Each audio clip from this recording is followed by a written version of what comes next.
Hello అండి, నమస్తే. Welcome to my channel Lakshmi connects. శ్రావణ మాసం అనగానే మొదటగా గుర్తొచ్చేది వరలక్ష్మి వ్రతం. ఈ వరలక్ష్మి వ్రతం మా ఇంట్లో ఏ విధంగా చేసుకున్నాము, ఏ ప్రసాదాలు చేశామో ఇప్పుడు చూద్దాం.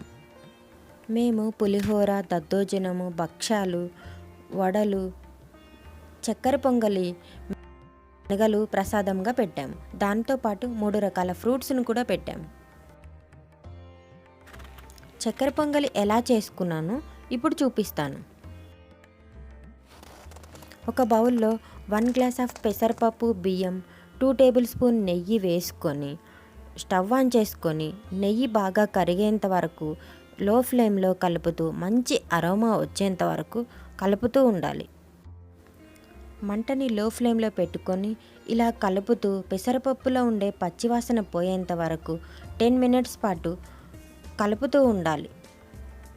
ఇలా 10 మినిట్స్ పాటు ఫ్రై చేసుకున్న తర్వాత స్టవ్ ఆఫ్ చేసుకొని ఈ మిశ్రమాన్నంతా చల్లారనివ్వాలి. ఇప్పుడు వేరొక బౌల్ తీసుకొని అందులో 1 గ్లాస్ పెసరపప్పు బియ్యానికి 4 గ్లాసుల పాలు, 2 గ్లాసుల వాటర్ వేడి చేసుకొని మంటని లో ఫ్లేమ్లో పెట్టుకొని బాగా మరగనివ్వాలి. ఇక్కడ నేను ఈ గ్లాస్ తీసుకున్నాను. ఇలా బాగా మరిగిన పాలని ముందుగా చల్లార్చిన పెసరపప్పు మిశ్రమంలో వేసుకొని మంటని లో ఫ్లేమ్లో పెట్టుకొని మధ్య మధ్యలో కలుపుతూ ఉడికించుకోవాలి. ఇలా మధ్య మధ్యలో కలపడం వల్ల అడుగంటుకోకుండా ఉంటుంది. మంటని లో ఫ్లేమ్లో పెట్టుకొని 20 మినిట్స్ పాటు పెసరపప్పు బియ్యం ఉడికించుకోవాలి. 20 మినిట్స్ తర్వాత పెసరపప్పు బియ్యం ఉడికిన తర్వాత ఇందులో 1.25 గ్లాసు షుగర్ యాడ్ చేసుకోవాలి. షుగర్ అనేది మీ టేస్ట్కి తగ్గట్టు యాడ్ చేసుకోవచ్చు. షుగర్ వేసుకొని బాగా కలుపుతూ ఉండాలి. ఇలా 5 మినిట్స్ పాటు కలుపుకున్న తర్వాత ఇలాచీ షుగర్ పౌడర్ని యాడ్ చేసుకొని మళ్ళీ ఒకసారి కలుపుకొని 5 మినిట్స్ పాటు మంటని లో ఫ్లేమ్లో పెట్టుకొని 5 మినిట్స్ పాటు ఉడికించుకొని స్టవ్ ఆఫ్ చేసుకోవాలి. ఎంతో టేస్టీగా ఉండే చక్కెర పొంగలి రెడీ అయిపోతుంది. భక్ష్యాలు ఎలా చేయాలో ఇప్పుడు చూద్దాం. ఈ భక్ష్యాలని ఏరియాని బట్టి పోలేలు, బొబ్బట్లు అని కూడా అంటారు. భక్ష్యాలు చేయడానికి 1/2 కిలో మైదా పిండిని తీసుకొని అందులో 2 టేబుల్ స్పూన్ ఆయిల్ యాడ్ చేసుకొని బాగా కలుపుకోవాలి. ఇది మైదా పిండి కానీ గోధుమ పిండి కానీ తీసుకోవచ్చు, అది ఆప్షనల్. ఇలా బాగా కలుపుకున్న తర్వాత తగినంత వాటర్ వేసుకొని మళ్ళీ ఒకసారి మైదా పిండిని బాగా కలుపుతూ ఉండాలి. ఇలా కలపడం వల్ల భక్ష్యాలు బాగా స్మూత్గా వస్తాయి. కొద్దిగా ఆయిల్ యాడ్ చేసుకొని మళ్ళీ ఒకసారి కలిపి 1/2 అవర్ పక్కన పెట్టుకోవాలి.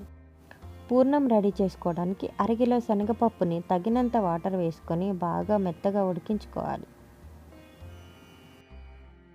చల్లారిన శనగపప్పుని ఒక మిక్సీ జార్లోకి వేసుకొని మెత్తగా గ్రైండ్ చేసుకోవాలి. ఇలా గ్రైండ్ చేసుకున్న శనగపప్పులో 1/2 కిలో బెల్లం వేసుకోవాలి. బెల్లం అనేది మీ రుచికి సరిపడినంత వేసుకోవచ్చు.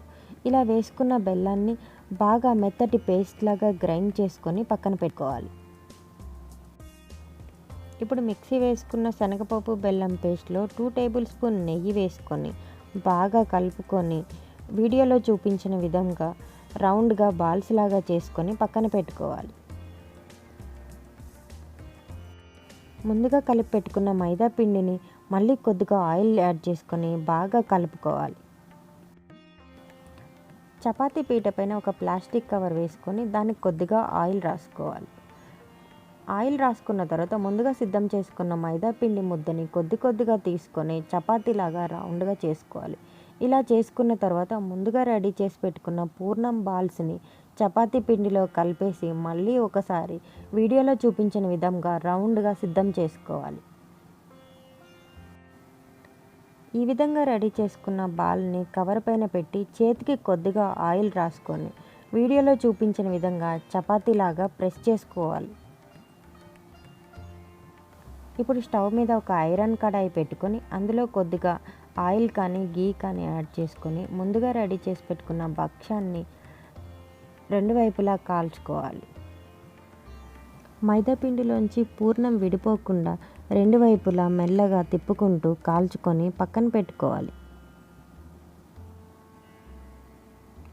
ఈ విధంగా ఒకదాని తర్వాత ఒకటి అన్ని భక్షాలను రెడీ చేసుకొని పక్కన పెట్టుకోవాలి.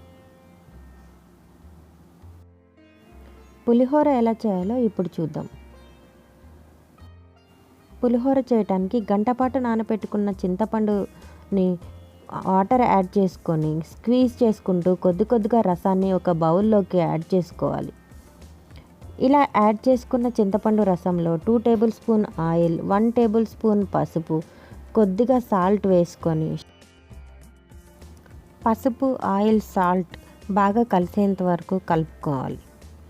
ఇలా కలుపుకున్న తర్వాత స్టవ్ ఆన్ చేసుకొని మంటని లో ఫ్లేమ్లో పెట్టుకొని ఉడికించాలి.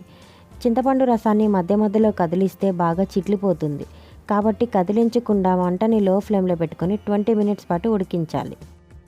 ఆయిల్ పైకి తేలేంత వరకు ఉడికించుకొని స్టవ్ ఆఫ్ చేసుకొని పక్కన పెట్టుకోవాలి.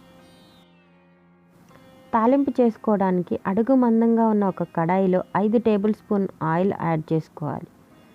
ఆయిల్ మరిగిన తర్వాత 1 కప్పు పల్లీలు, 1/2 కప్పు శనగపప్పు వేసుకొని 2 మినిట్స్ పాటు ఫ్రై చేసుకోవాలి.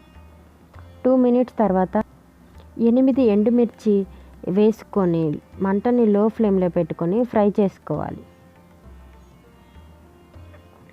2 మినిట్స్ తర్వాత సన్నగా కట్ చేసి పెట్టుకున్న 10 పచ్చిమిరపకాయలని, కొద్దిగా కరివేపాకుని వేసుకొని బాగా ఫ్రై చేసుకోవాలి.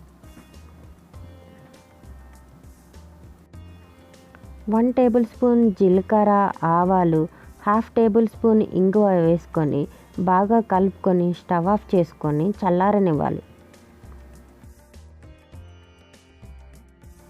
ఇప్పుడు కొద్దిగా పసుపు యాడ్ చేసుకొని ఉడికించిన అన్నంలో ముందుగా రెడీ చేసుకున్న చింతపండు రసాన్ని, తాలింపుని వేసుకొని బాగా కలుపుకోవాలి. వీడియోలో చూపించిన విధంగా రైస్ విరగకుండా సైడ్ నుంచి సైడ్కి ఆయిల్, చింతపండు రసము, తాలింపు బాగా కలిసేంత వరకు స్లోగా కలుపుతూ ఉండాలి. ఈ విధంగా కలపడం వల్ల రైస్ విరగకుండా ఎంతో టేస్టీగా ఉండే పులిహోర రెడీ అయిపోతుంది. మినపవడలు ఎలా చేయాలో ఇప్పుడు చూద్దాం. దీనికోసం 4 గంటల ముందుగా నానబెట్టుకున్న మినప్పప్పుని ఒక మిక్సీ జార్లోకి తీసుకొని మెత్తని పేస్ట్ లాగా గ్రైండ్ చేసుకోవాలి. ఈ విధంగా గ్రైండ్ చేసుకున్న పేస్ట్ని వీడియోలో చూపించిన విధంగా కొద్దిగా బాగా కలుపుతూ ఉండాలి. ఇలా కలపడం వల్ల వడలు చాలా సాఫ్ట్గా వస్తాయి.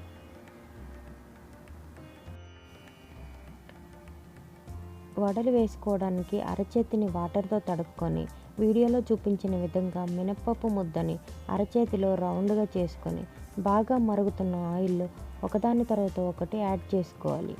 దేవుడికి ప్రసాదంగా పెడుతున్నాం కాబట్టి ఇందులో ఆనియన్ కానీ పుదీనా కానీ ఏది యాడ్ చేయకుండా ఒకదాని తర్వాత ఒకటి వేసుకొని మంటని మీడియం ఫ్లేమ్లో పెట్టుకొని లైట్ గోల్డెన్ కలర్ వచ్చేంత వరకు ఫ్రై చేసుకోవాలి. దేవుడికి ప్రసాదం తర్వాత ఆనియన్, పుదీనా వేసుకుంటే వడలు ఇంకా టేస్టీగా ఉంటాయి. 5 గంటల పాటు నానబెట్టుకున్న శనగలని వాటర్ లేకుండా స్ట్రెయిన్ చేసుకొని పక్కన పెట్టుకోవాలి. దద్దోజనం చేసుకోవడానికి స్టవ్ మీద ఒక చిన్న కడాయి పెట్టుకొని అందులో 2 టేబుల్ స్పూన్ ఆయిల్ యాడ్ చేసుకోవాలి. ఆయిల్ మరిగిన తర్వాత 1 టేబుల్ స్పూన్ మినప్పప్పు, 2 ఎండుమిరపకాయలు, కొద్దిగా కరివేపాకు, 1 టేబుల్ స్పూన్ జీలకర్ర, ఆవాలు వేసుకొని 5 మినిట్స్ పాటు మంటని లో ఫ్లేమ్లో పెట్టుకొని ఫ్రై చేసుకోవాలి. 5 మినిట్స్ తర్వాత స్టవ్ ఆఫ్ చేసుకొని చల్లారనివ్వాలి. ముందుగా ఉడికించిన అన్నంలో పెరుగుని యాడ్ చేసుకొని బాగా కలుపుకొని పక్కన పెట్టుకోవాలి. ఇలా కలుపుకున్న దాంట్లో ముందుగా తాలింపు వేసుకున్న మిశ్రమాన్ని వేసుకొని బాగా కలుపుకోవాలి. ఎంతో టేస్టీగా ఉండే దద్దోజనం రెడీ అయిపోయింది. మా ఇంట్లో వరలక్ష్మి వ్రతానికి ఈ నైవేద్యాలన్నిటితో పాటు 3 రకాల ఫ్రూట్స్ని యాడ్ చేసి అమ్మవారికి చీర సారెగా పెట్టుకొని వరలక్ష్మి వ్రతం అమ్మవారి కథ చదివి హారతిచ్చి ఈ విధంగా పూజ ముగించాము. మీరు కూడా వరలక్ష్మి వ్రతాన్ని చేసుకొని అమ్మవారి అనుగ్రహాన్ని పొందుతారని కోరుకుంటున్నాను.